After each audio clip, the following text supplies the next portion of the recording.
and welcome to a brand new CornNation Overreaction Revisited. Brand new week and a brand new show. Unfortunately, a brand new L to talk about this week, but we'll get to it and we're going to find those bright spots. I'm your host, Greg Mahochko, and joining me is my good friend, fellow Husker fan, and longtime broadcast buddy, Mr. Haas Reuter. Haas, how are you, sir? Good, great, grand. Okay. Sorry. It came to mind as you were right before we went live when you said, let's talk about yet another L. And I was just like, okay, yeah. How did I feel after this one? I thought of Chris Farley and Billy Madison. Is it Billy Madison? Good, great, grand. When he's the bus driver. The bus driver, that's it. Yep. This loss, man. I mean, we'll get there. But we'll get there. You know, all in all, it's been a good week so far. We're inching steadily closer to Nebraska football. I got the text today that my fantasy football league is setting the draft date, except one of them is like, can we do it on August 31st? No, absolutely not. Do they not know what day that is? Oh, they do. Oh. But like are they Iowa fans? Because we do it in person. Mm-hmm. And August 31st worked, or August 17th worked for everybody except for one person who's going to a wedding. And they're like, but August 31st will work for me. And I straight up said in the Fantasy Football League group chat, to quote Kevin Malone from The Office, with God as my witness, I will quit. I will quit. If the draft is on a Nebraska game day, I will quit.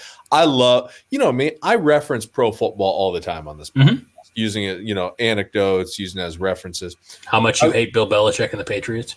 Hey, like he's my spirit. He's my spirit animal. Oh, geez. You can do so much better. You can do so much better. Put some respect on his name. But yeah, like I love pro football. But when it hits that first weekend, when it's that first week in college football, there's nothing on my mind but Nebraska football. And I'll even say this too. I love pro football. I'm excited to go to the Chiefs-Ravens season opener down in Kansas City. But you know what I'm more excited for? To go to the Nebraska-Colorado game. Yeah. I only shift my focus primarily to pro football after Nebraska's season is over. Okay. So, like, in recent years, it's been around Thanksgiving where I shift my True, focus, yeah. But this year, I hope it's not until January 20th. Oh, that'd be nice. Yeah. Because that means a nice, deep postseason run.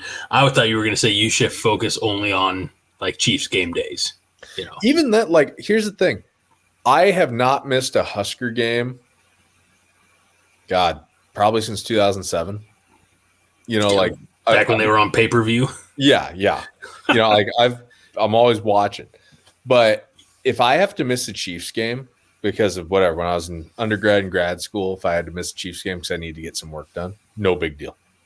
I'll catch the score. I'll read about it later, So as much as I like the Chiefs, it's not the religion that Husker football is.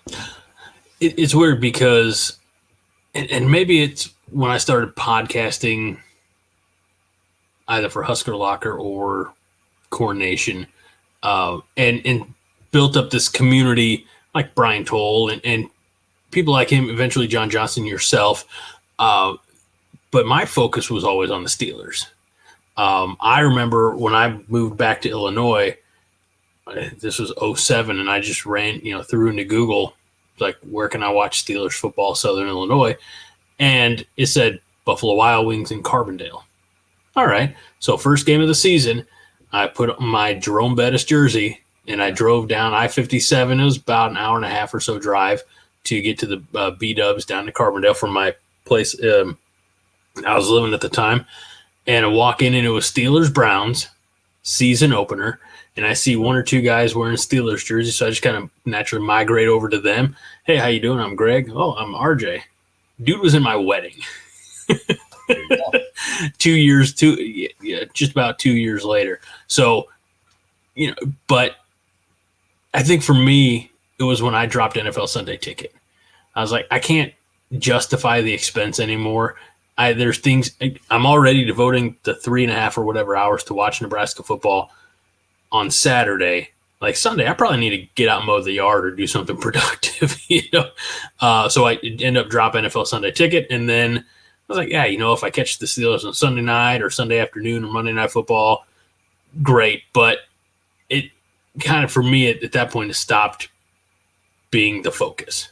Mm-hmm. So that was probably 2010, 2011, something like that. Yeah. Nebraska football, it's a lifestyle. As you well know.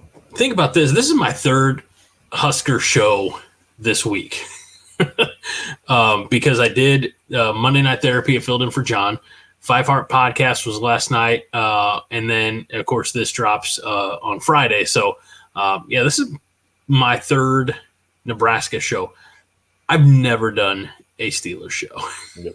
So, for as much flack as I take from people for being a Creighton basketball fan, I've never been on a Creighton basketball podcast, guys. That's because they don't exist.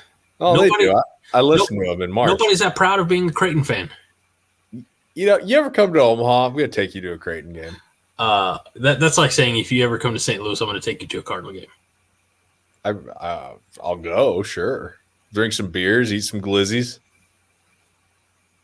It's what the youths call hot dogs these days. Okay, well. I don't like it either. I said it for the shock value. Speaking of shock value. So unnatural. Second to the last game of the last season that we're talking about. Oh, yeah. We're going to obviously talk about the specifics of the game. November 18th, 2023, Camp Randall, 72,237 were on hand as Wisconsin beat Nebraska in overtime. Seems like, again, 24-17. Before we get into the game itself, ESPN recently put out a list of their top 25 stadiums in college football. And there are, I think, to no surprise to many, a lot of Big Ten stadiums on the list. For example, the Rose Bowl in Pasadena. I know it's new. Not too many Big Ten regular season home games have been played there. But UCLA's in the Big Ten now, so that counts. That's number 2. The Big House is number 3. You have Beaver Stadium at Penn State is number 5. Husky Stadium in Washington is number 6. Ohio Stadium 7. Camp Randall is 8. Hold on to that. Camp Randall is 8. You have I'm scrolling down for the next Big Ten one. Okay, Outson Stadium for Oregon is 14. Eventually, Memorial Stadium is number 16. Memorial Stadium in Lincoln, number 16. Camp Randall is number 8. Memorial Stadium routinely, as we've gone back and looking at the numbers and attendance of the 2023 season, regularly getting 10 to 15,000 more people in Lincoln than are walking through the turnstiles at Camp Randall. Camp Randall has one defining characteristic of it, and that's jump around. Which isn't even a good song. Well, it's not a bad song. It's just Greg. I'm older than you, Hoss, okay? It's Wisconsin. They didn't make the song. No, but anything associated with those ditch weasels. But that's their defining characteristic. Is ESPN inaccurate in their ranking of Wisconsin in regards to Nebraska for stadiums? Yes, because how many times can you watch a game when Wisconsin's playing in Camp Randall and the entire student section is empty for the start of the game, And I can't stand how there's this thing in Big Ten country. I know Kevin talked about Michigan State last fall before I went there. He said in the Slack room that they're a late arriving crowd. Right. Late arriving for what? Like, I'm sorry, East Lansing, you're going to catch another stray here. Yes. Late arriving for what? What were you doing? What were you doing? Like, tailgating? There's nothing to do. Just go there. Like, why are you a late arriving crowd? Why is Wisconsin a late arriving crowd? Okay, they probably have State Street. They're probably at the bars. But still, you're there for a football game. Show up. The list via CBS Sports, by the way, has Penn State, Washington, Michigan, Oregon, Ohio State, Iowa, Again, they have one defining characteristic, and that's relatively new, the wave. Wisconsin, Nebraska at number 8, USC, Minnesota, Michigan State, Illinois, all the way down to Northwestern at the very bottom. Can I say something about Northwestern? Oh, please. I've been to a Nebraska-Northwestern game at Ryan Field in 2018. It's a dump, straight up. Right. That's why they're trying to raise capital to build a new one. You know what? It had some charm. Okay. It did. It wasn't the worst thing in the world. It's, you're used to, well, you haven't been to a game in Lincoln, but at Memorial Stadium, it's a downtown campus. You got it's a cathedral of college football. You got all these people. At Northwestern, you're paying $20 to park in somebody's driveway in a residential area, and you're walking to the game, down a residential sidewalk. It's like it's very Rockwellian. It's very 1950s Americana. And I kind of liked it. I was like, this is a nice change of pace. This is kind of cool, It felt like college football back in the 1960s must have felt. We'll have to ask John Johnston. Actually, he would know what it felt like back in the 1890s. But he has been doing those firsthand accounts on the hardcore. Penn State, fuck that. I think it's. Hey, they got first in something. They finished third in the East for so many years in a row behind Ohio State and Michigan. They got first in something. Do you think it's just because of the whiteout that they have there? I think so, and it's a big stadium, sure. But it's not bigger than the Big House. Have you ever seen the aerial shots of that stadium? It looks like a kid's Lego set paired with Lincoln logs and an erector set. It's an abomination. It's a Frankenstein of a stadium. Well, let's get back on topic here. Otherwise, look, we can be here all night. I'm perfectly fine, but I love you, brother. But we'll want to get to sleep eventually. Nebraska jumps out, probably shocks those Camp Randallians with a 14-0 first quarter lead. Yes. No, I was just when we were at 14-0, man. We were living high on the hog. I was like, it's happening. Right. Because you think with Luke Fickell coming in and kind of in a similar situation, he's trying to figure out as Matt Rule, trying to figure out personnel to the scheme and what they're wanting to accomplish there. I'm not saying that I don't ever look at the next schedule and say, well, that's an automatic L, but you have to figure that might be as vulnerable as Wisconsin may be for the foreseeable future. Yeah, that's kind of how I felt, where it's like, if you're going to get them, you got to get them then. And especially when you build a 14-0 lead off of, a Jaylen Lloyd touchdown and then, Chubba Purdy touchdown first, which was, you remember those Texas statues that they had back in the day of Colt McCoy, and it looked like he was like running away scared from something? Right. That's kind of from Ndamukong Suh. Yeah, that's kind of what Chubba looked like on there. And then the Jaylen Lloyd touchdown, like I was feeling like, holy shit, we came to play. Right. We tried a double pass on that second drive right before the Jaylen Lloyd touchdown, pitched out to Anthony Grant. He threw it back to Purdy, and then I think Purdy might have gotten nailed for a loss, when he was trying to throw it back downfield. But we bounced back from that. We didn't let a negative play affect us. We ended up scoring. And I thought, man, are we going to be able just to name our score tonight? Is this the karmic payback for all of us sitting through the 2012 Big Ten championship game? And then we proceed to get outscored 24-3 for the rest of the game. Yeah. You're absolutely right on that. 1st and 10, right before the touchdown. It gets in the play-by-play report, it just says C. Purdy rush right for 10-yard loss. We know, again, there are more details to it than that. But then firing back with that 58-yard touchdown, 6 minutes left in the first half, and the Tristan Avano kick, which was good. But I'm just going to say it. I'm going to say it right now. I thought I might say it later in the show, excuse me. I am perfectly happy with the fact that Braelon Allen has moved on. He got drafted. He's only 17, Okay, well, now he's only 20. Think about that. He's only 20, and he's a 4th-round pick. Unfortunately, he ended up with the Jets. So if he makes it to 23 in his NFL career, it'll be something of a minor miracle. But I mean, the thing is, he came out of high school jacked as can be.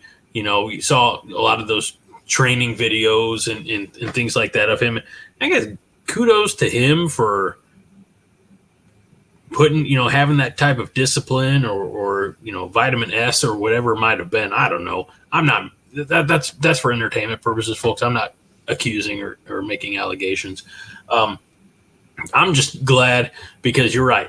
When Nebraska got outscored the rest of the way, 24-3, you just sit back and like, well, so much potential. This game, it frustrated me from the standpoint that offensively, I thought we had a really good game plan, aside from a few play calls that I didn't like. Defensively, we did a really nice job of stopping the interior running game. Braelon Allen, I'm just going off the top of the dome here, so correct me if I'm wrong, Greg, but I think Braelon Allen had about 65 yards on about 20 carries. 62 on 22. Okay, so, I mean, that's pretty good to limit him to that. Relatively, dare I say pedestrian. I mean, his two touchdowns were, one was 2 yards and one was 3 yards. It's just, he didn't have any breakaway runs. No, but it was that timely. I mean, again, talking about his power, it was timely play call, timely execution. Yeah, this was a game too where our safeties really filled really well against the inside run. Phelan Sanford stopped Braelon Allen on that big, I think, 4th and inches, where I'm pretty sure Phelan Sanford concussed himself in the process. But damn it, he got him down on the ground. Isaac Gifford had a really good game. Defensively, Phil Longo, Wisconsin's offensive coordinator, he was really able to kind of key in on some of the tendencies that we had with our 3-3-5 defense. They really exploited us with the quarterback draw in this game, especially, we were playing a lot of man underneath. So, our defenders turn their back to run with the receiver, in man coverage. They don't have eyes on the quarterback. Quarterback just pauses for a second, then pulls the ball down and goes. And so that was the one game last year, those quarterback draws in this game. That was the one time that I felt like Tony White didn't really call a great game, or he had parts of his game plan that got exploited. Yeah. There was actually one other time, that was Michigan State, where I thought we were maybe a little bit too static in some of our defensive calls, but we didn't let their tailback run game beat us. What did Mordecai throw for in this game? Threw for 18 receptions, 28 attempts, 160 yards, 1 touchdown. Sacked twice. Had the long. His longest was a 26-yarder, and that was to Jackson Acker for a touchdown. I'm sorry. Yeah, I mean, you tell me if you told me on Friday, November 17th, hey, you're going to build a 14-0 lead tomorrow, right out of the gate. Mordecai's only got to throw for 160. Braelon Allen's only got to run for 62. I'd be like, holy fuck, we're winning this thing. Yeah. This kind of puts it into more perspective now than even when we did the original Overreaction podcast, how close we were to winning this thing. We really, you want to talk about game control. We really did control this game. We were, let's say, 3 yards away. And that's Braelon Allen's 2-yard touchdown run in about midway through the third quarter. Obviously, he had the touchdown run in overtime. And again, we talk about Nebraska and Wisconsin. And I don't know if Wisconsin's who Nebraska wants to be, as far as in terms of success. I mean, they've definitely been more successful than us. There's no denying that in the last decade plus.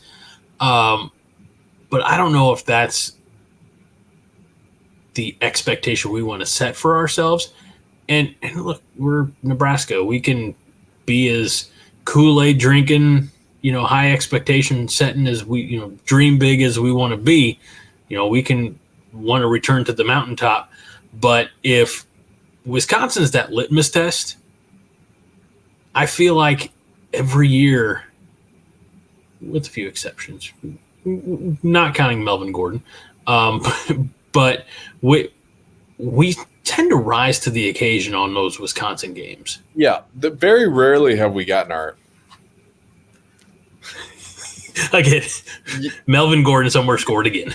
And then the game in 17 when Jonathan Taylor kind of had his coming out party against us in Lincoln, that game was actually very competitive until they kind of grounded their offense and just pounded the ball right at us. We've always rose to the occasion. Honestly, we probably should have 3 wins in a row against these guys. When you look at the 2021 game where we played our asses off up in Madison, and the difference was we gave up a kick return for a touchdown, and Adrian had us in position late trying to hit Xavier Betts in the end zone for what could have tied it. Or no, it would have been a win. We lost 35-31. In 22, we were up 14-3 very late in that game. And then Mark Whipple, goes full potato, coming down the stretch and throws the ball 3 times in the last 90 seconds when it's about 10-degree wind chill with 40-mile-an-hour winds. And then last year, we built a 14-0 lead. So we're close. We're close with Wisconsin. It's kind of like Bum Phillips, the old coach of the Oilers, said after they lost to the Steelers, I think for like the second or third time in an AFC championship game. I think it was the second time, but he's like, last year we knocked on the door. Last year we knocked on the door. This year we opened the door. Next year we're going to tear the son of a bitch off its hinges. How'd that work out for Bum Phillips? It didn't. But that's not the point, Greg. That was not me. That was not me being the spirit of what I'm saying is what counts. We got to tear the son of a bitch off its hinges next year. That was not me being pessimistic or cynical or negative. That was me being the Steelers fan. We have got to finally beat these guys. I know that our audience is probably sick and tired of this shit, but we haven't beaten them since the iPhone 4 was brand new.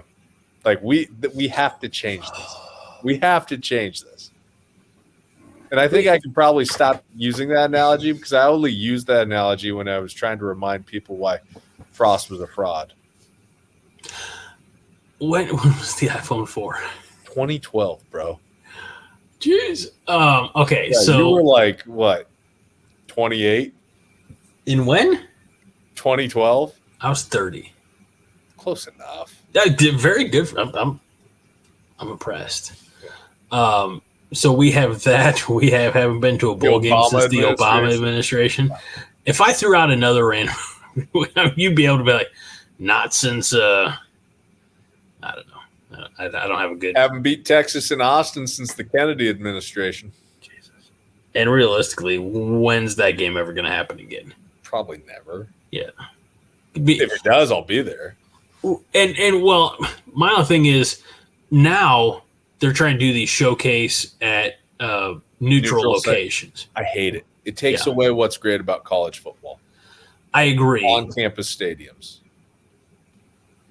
That being said, I'd have a really tough time contributing to the economy of Austin, Texas.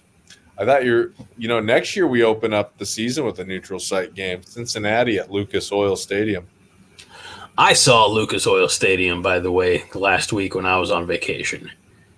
That's a big, big facility. Like maybe we'll be there in December. That's what I was thinking. I'm like, I can't wait to get there. I even said that to my wife as we were driving by, and she's like, "Will you please focus on the road?" Because we got there like Now, granted, it was a Sunday when we first drove into Indy.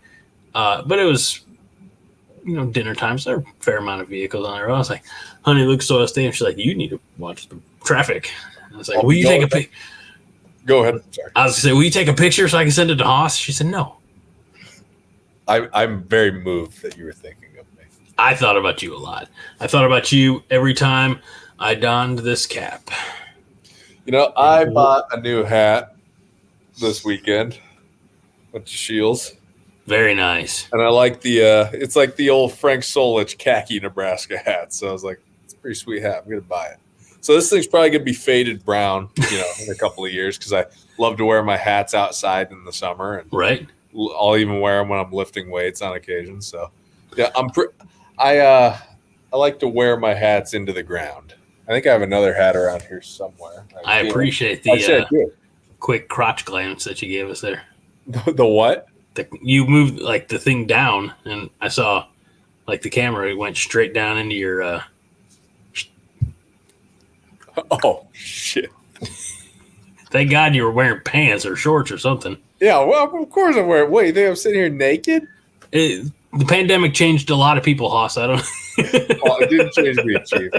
No, but this hat was dark charcoal gray when I first bought it. I remember that. Yeah, I've seen the before and after side by sides. Yep. So. No, I wore this in 2 other Big Ten states, and nobody was any the wiser. I just tested the camera going down. You're right. I'm not. I mean, I wasn't pecker checking, but it's you put certain things in a field of view, and Lord. All right. So this football game here that was played back in November. Let's take a quick look at the stats. I don't even have that tab open anymore. I'm looking at the stats here. So Nebraska outgained Wisconsin 364 to 316 on 63 plays to 68. So Nebraska averaged 5.8 yards per play to Wisconsin 4.6. Wouldn't you know, Nebraska had a fumble. They didn't lose it, but they did have a fumble. And Nebraska had 7 penalties for 54 yards compared to 4 penalties for 45 yards. I mean, we go back, Chuba, whatever, had the interception. He also had the touchdown, got sacked twice. 15 of 23 for 169 yards. I mean, his stat line's not too far off of Tanner Mordecai, just with the interception. My biggest issue in this game, and I don't know if it was late in the season and guys were beat up, banged up. I know we lost a few. Only 5 Nebraska players caught a pass in this game. In fact, only 5 were targeted. Billy Kemp, Thomas Fedoni, Malachi Coleman, Jaylen Lloyd, Alex Bullock. 15 receptions, 169 yards, as we mentioned. You compare that to 9 players catching passes, catching Tanner Mordecai passes for Wisconsin. I don't know. Is that a sign of lack of options, lack of options, lack of depth, lack of guys being able to get open? Yeah. Who was our leading rusher in this game? Leading rusher was quarterback Chuba Purdy. How many yards? 105. 105. On 14 carries. Who else? Emmett Johnson, 13 for 50. Anthony Grant, 12 for 45. Jaylen Lloyd, I think on a sweep, lost 5 yards on 1 attempt. So. When where Jaylen Lloyd doesn't lose yards on sweeps? On College Football 25. Have you been playing? Yeah, I got to play Ohio State in the Big Ten championship game tonight. I'm 9-3, ranked number 6. Congratulations. They're number 4, ranked 10-2. So I got to win this thing again in the 12-team playoff. I basically made Jaylen Lloyd a Heisman candidate by throwing shallow crossing routes and jet sweeps to him. He has 1,800 yards. You got it on the PS5? Yep. I don't have one of those next-gen systems. The most recent system we bought is a Nintendo Switch for my oldest a couple of Christmases ago. And they don't have College Football 25 on the Nintendo Switch. And it's awful hard to justify, despite the fact that I make good money. But I find it difficult to justify going out and buying a PS5 for one game. I bought my PS5 the day we lost to Colorado last year after the game because I was like, I want to play Madden. And Retail thing. And then I was like, also, I'd want to buy college football when it comes out next year. And I rationalized it by telling myself I was celebrating a year being tobacco and nicotine free. That's awesome. And so I was like, I'm going to take that money and buy something for myself. Yeah. So, yeah, all I play is Madden. Well, I did buy Call of Duty Modern Warfare 3, except I discovered that in my infirmed age of 33, it gives me motion sickness. I could see that.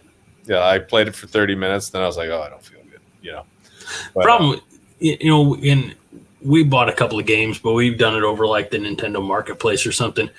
And the downside is like you can't take those digital versions to GameStop and trade in or sell off or anything like that. You know what I did do with College Football 25? I bought a digital copy, pre-ordered digital copy. And then I was like, you know what? I just really want to have the physical copy as a piece of memorabilia. Sure.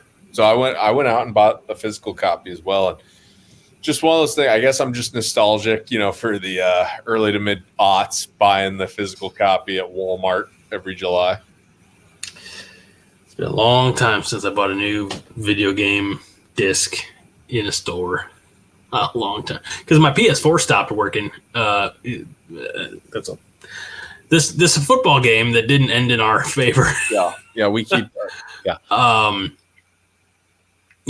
don't know. It again, we've talked about it. I don't want to beat the horse, but I don't like seeing quarterback being the number one rusher. Nope. Now not all of it's his fault. I mean, he was given 14 opportunities and he made more use out of them, better use out of them than Emmitt Johnson's 13 opportunities. But do we have to? Do we have to be dialing up running plays for now? Granted, he had a 55-yard. Think about this. He had a 55-yard run. That was the touchdown. That alone was more yards than any other Nebraska running back. And at this point in the season, when you're fighting for a bowl game, you got to just use whatever you got. Sure. But ideally, no. I would like to see the carries, like Emmitt Johnson had 13 carries. Again, I felt like he should have been up around 20 to 22 carries, especially coming down the stretch last season. I think this is a game. Excuse me. Right on, man.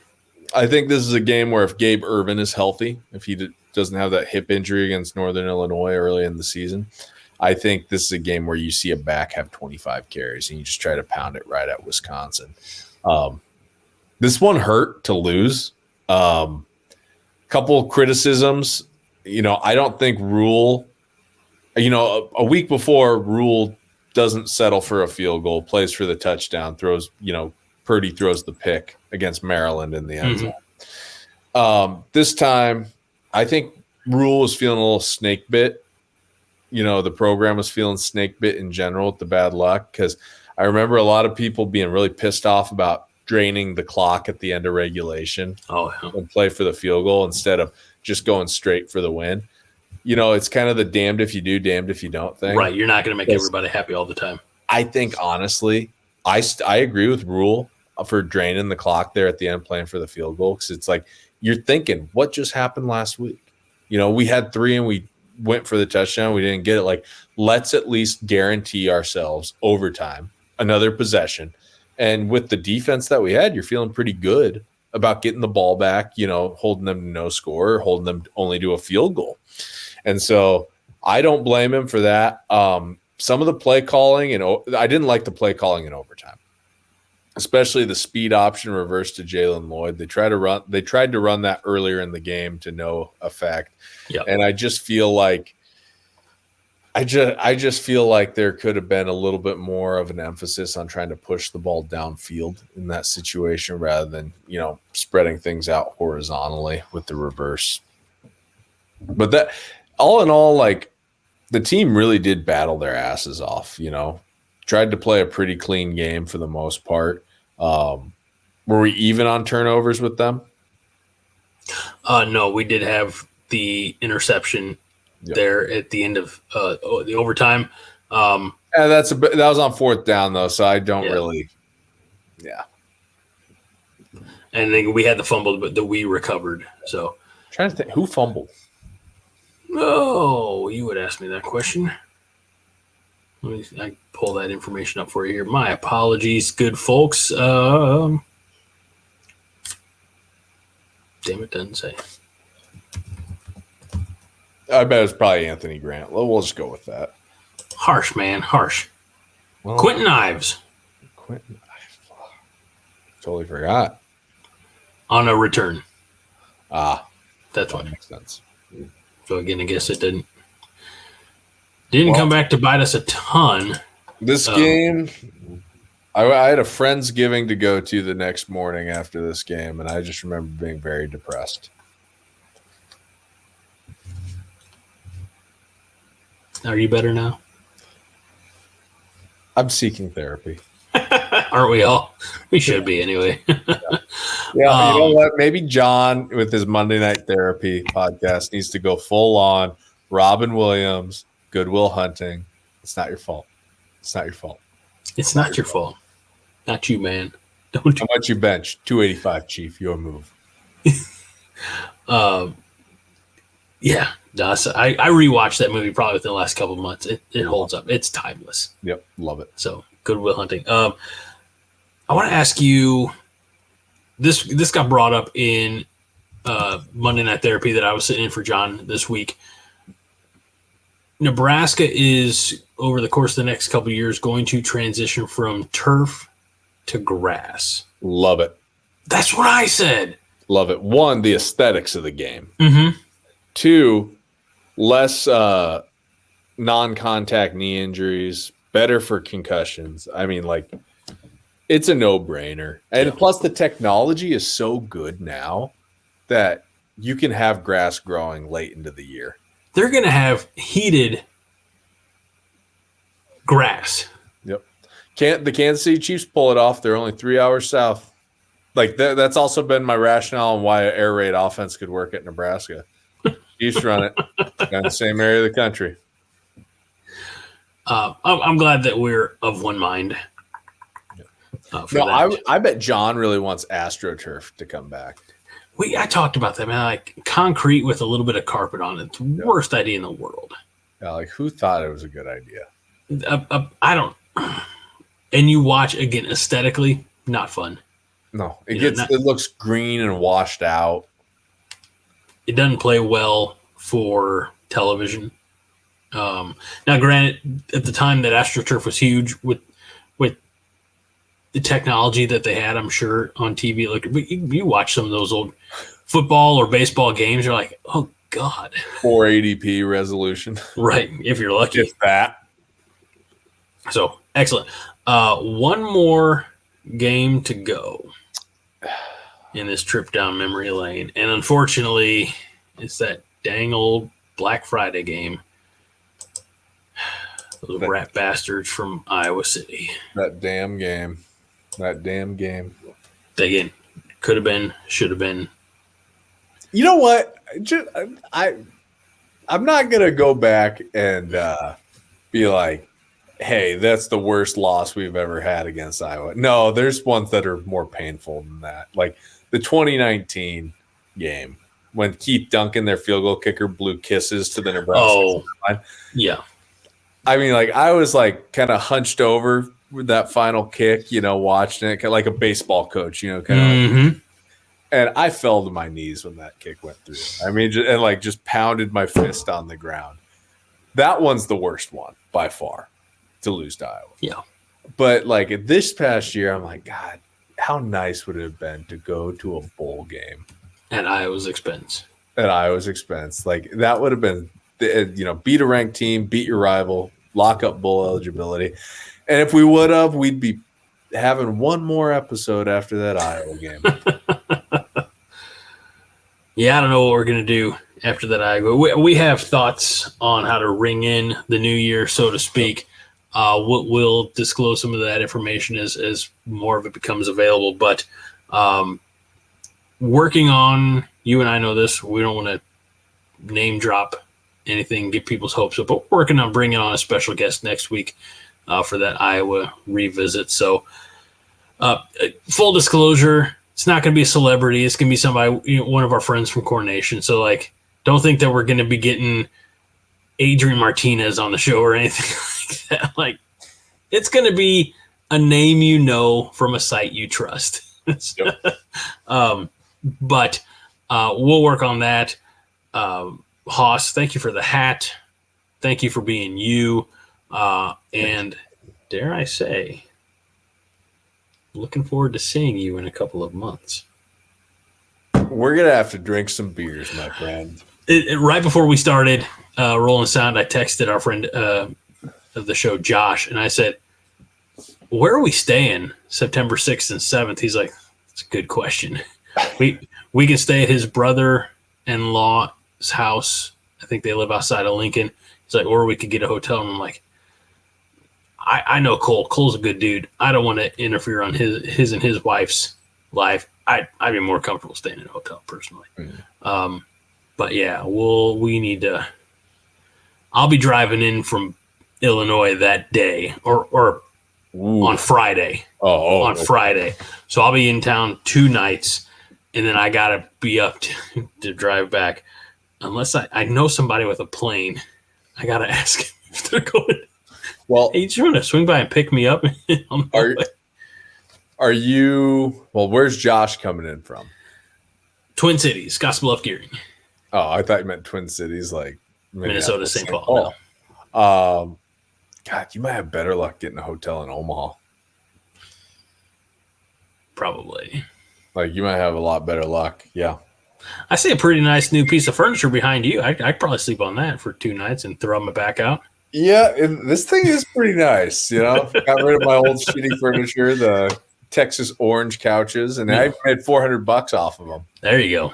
So I don't know. I can't believe anybody in Nebraska wanted to pay for those. I know when the girl, she's probably 24, 25, young woman came to pick them up. She's like, why are you selling them? And I had my new sectional sitting here, and I'm like, well, I bought this. And I was like, look, they're really good couches. I just hated the color. And she's like, I just like the color. I was like, it's just not my style. Yeah.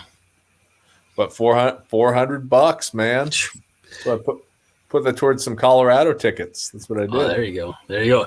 Excellent. Well, leaked that, got that cat out of the bag a little premature, but that's okay because this airs after the 5 Heart podcast, where I'll be announcing this week that I'll be in Lincoln this September. So, my friend, I'm excited to visit with you again next week with our mutual friend who, it's like a trade, a player to be named later. But in the meantime, all my best to you, sir, and everything you've got going on and all the blessings in your life. And we'll catch you next week, my friend. Sounds good. For Haas Reuter, I'm Greg Mahoshko. This is CornNation Overreaction Revisited, Wisconsin edition. Next week, it's Iowa edition.